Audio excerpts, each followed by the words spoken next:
Welcome back, Honors. Oh man, there's a lot of echo in here. I'm actually doing this in 103 right now because we've got the boys lifting across the hallway. But we're going to try and keep this as short and sweet and to the point as we can because we're talking about like a 30-year-long conflict right now, right? So it actually lasts about, 27 years. Now, anyway, but let's get after it, right? We already started in class talking about how the original causes for this is because many Greek city-states are beginning to resent Athens and their domination of the Delian League. Some are going to revolt. Poor little Milos.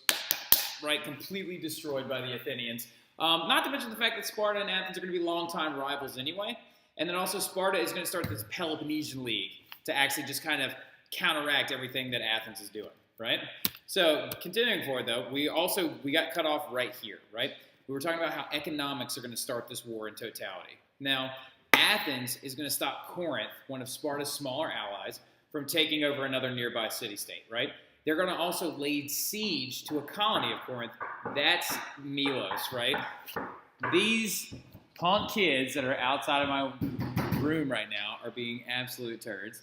But anyway, Susanna, Tiana.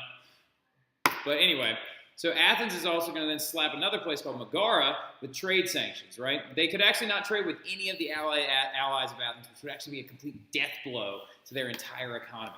Now, Corinth and Megara are going to convince Sparta to actually go to war with Athens to kind of offset this Athenian domination of Greek economy, right? So also the fact that they feel like they're just throwing their weight around a little bit. Also, a lot of these other city-states are just becoming very, very resentful of Athens due to the fact that they have the strongest navy in the entire Aegean, and a lot of the boats, these triremes that they were actually having built, were being used with Delian League money. Like, another big example, the statue of Athena that Pericles had built out of ivory and gold was used Delian League money, right? It's a huge issue. You're overspending. The Acropolis project, Delian League money, right? We understand you got burned down when the Persians came through, but it's not our fault, right? So going into it, though, Athens is going to create a strategy to try and make it, how are we going to say this? A swift blow to Sparta and try to make it so it's very impossible for them to actually function. And hopefully just kind of starve them out, right? So check this out real quick. There's two words that you need to know as honors kids, right? One of them is attrition, right? Attrition, right? A war of attrition is when you try to make it so the other side actually runs out of supplies or actually basically just gives up due to a lack of resources, right? But they're going to try and make this a war of attrition by surrounding Sparta by sea to prevent food and supplies from ever reaching the Peloponnesian League and their allies. They're going to do this by setting up blockades, right? A blockade is using vessels or people actually to try and prevent supplies from going in or out, right? So remember, they're going to do that by using these new fancy boats they have called the triremes, right? Called triremes because they have, count them, 1, 2, 3 rows of oars on them, right? So, and of course, they would put all these big eyeballs on them to make them look more intimidating, and then of course, there's a little sneaky battering ram underneath. So, going forward though, now Sparta is then going to respond to this entire thing by trying to basically go at the ability for Athens to raise food, right? So, let's turn the computer real quick. There we go. Now, so Sparta's got a very, very strong land military, right? Now, they're going to surround Athens to try and prevent food from being raised around the city, and they actually did not even gain a navy until towards the end of the war. So, remember, we actually drew Athens the one time, right? Like, here's their naval base down here, a little boat. That's a really ugly boat. Now, anyway, and then they had their long walls, right? Let me try and draw that real quick. Now, there's long walls, right, Leah? Now, then they have the Acropolis right here. Boom. And then the wealthy would dwell inside the walls. Well, Sparta's plan was due to the fact that all of the food of Athens is being raised outside of those walls, they're actually going to roll in and prevent them from raising food by trying to destroy the farms outside of the entire city-state, right? Trying to starve them from within, okay? That's that attrition concept we just talked about. Now, notice I also said they didn't have a navy until the end of the war, right? We'll get in that in a second. So here's the other issue with the entire Peloponnesian War. You're not just fighting one city-state against another. You're also fighting all of their allies as well as all of their colonies, right? But here's just a really good map of the Peloponnesian War that shows you all the Spartan campaigns, of course, being over the land, right? Now, also, you can see where the Athenian campaigns were actually over the sea. So Athens and its members are actually in this light orange color. Now, allied people with Athens are in the dark orange. Sparta's confederacy is in the green. Neutral states are going to be in yellow, right? So you can tell that this actually took over most of Greece, right? Most of Greece is going to be basically swept into this conflict. About like over 60% of Greece is going to be swept into the conflict. Now, the problem is that this war is going to result in what's known as a stalemate, right? For most of the war, neither side is winning. That's what a stalemate is. They're just clashing against each other, okay? They had very few short periods of peace within them, but the war is going to last for Oh, God. Oh, prevent me from looking at this. I always forget about the fact that I made this back in the day when I was under 27. Oh, 30 now. I'm older than the Peloponnesian War. Now, the war is going to last, though, for over 27 years with a few short periods. Oh, God, don't go. No, stop getting close to it. We got to move on. All right, now, however, a stalemate's going to finally be broken a little bit when Athens gets hit by several different issues, right? So, stinks to be Athens because the plague is going to show up in Athens. Oh, this is a great thing. You'll love this, all right? So Athens was severely weakened by a plague that broke out, and we believe it's the actual same plague that caused the Black Death epidemic, actually, in the Middle Ages in Europe. Now, that's all caused by the same bacteria. That bacteria is called Yersinia pestis, right? Now, we believe it happened in Athens. We believe it happened in 500 BC when it actually occurred during the plague of Justinian. We also believe, again, that it happened in, like, in 1347 when it made landfall in Europe, okay? So it killed almost 1 out of every 3 people inside of Athens, including the able-bodied leader, Pericles, right?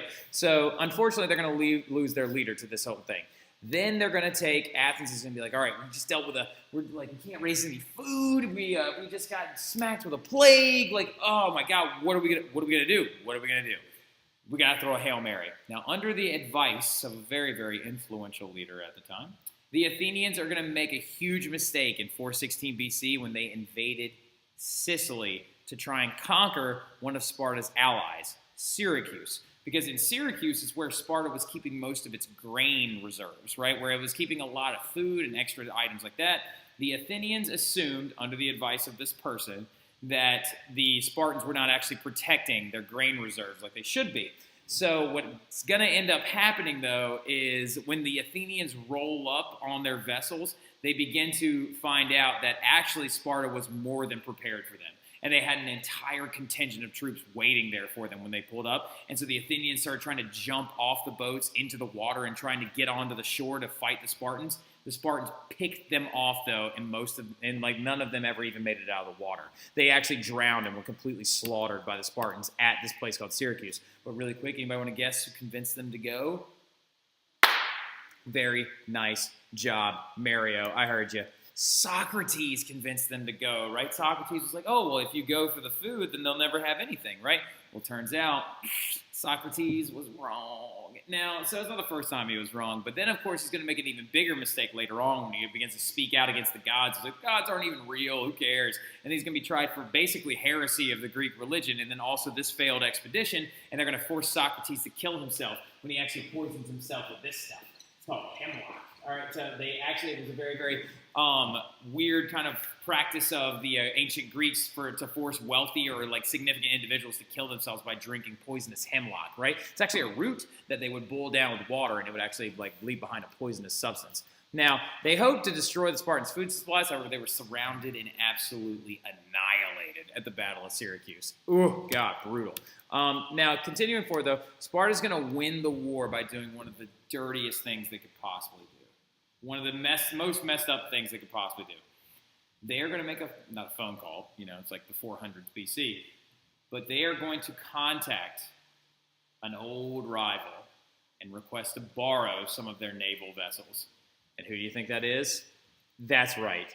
The Persians, right? They allied with Persia and borrowed their ships as Ionia was revolting against Athens and the Delian League, and they're actually going to use these vessels to take out a lot of the Athenian ships and completely win this war. So messed up, right? The war is going to end because the Syracuse invasion is going to weaken the Athenians. They're going to hold out for about 10 more years after that failed invasion, though, and Sparta is finally going to conquer Athens in 404 BC. Athens is going to have to give up its navy, its empire, and is going to have to follow all of Sparta's foreign policy rules. However, the worst thing about it is it left the door wide open for Alexander the Great to come in and try and take over, right? So Athens was the strongest. Now Sparta is actually in charge. Much of Greece lies in ruin by this point. Greece is going to be severely weakened economically and militarily due to this huge civil war, in a sense, between these two powerful, these great powers. And that's going to leave a giant gaping hole for Alexander the Great to just march his way through there with the help of his father, Philip II of Macedonia, right? But as you can see, we accomplished a lot in a couple of days, right? But we're going to go ahead and get into Alexander the Great and his rise to power with his father tomorrow, right? We're going to do the same kind of thing we've been doing, no warm-up, just kind of get after it a little bit. I'll review with you a little bit, and then, we'll just keep going. So y'all been really impressed with me the last couple of days, but just keep on pushing, all right? To my mock trial people, I hate that I won't be able to see you tomorrow, but just get your notes caught up from everybody else. Your next test is coming up on next Tuesday. I will also have your most recent study guide coming out for you tomorrow, okay? So I'll see you guys then. Have a great evening.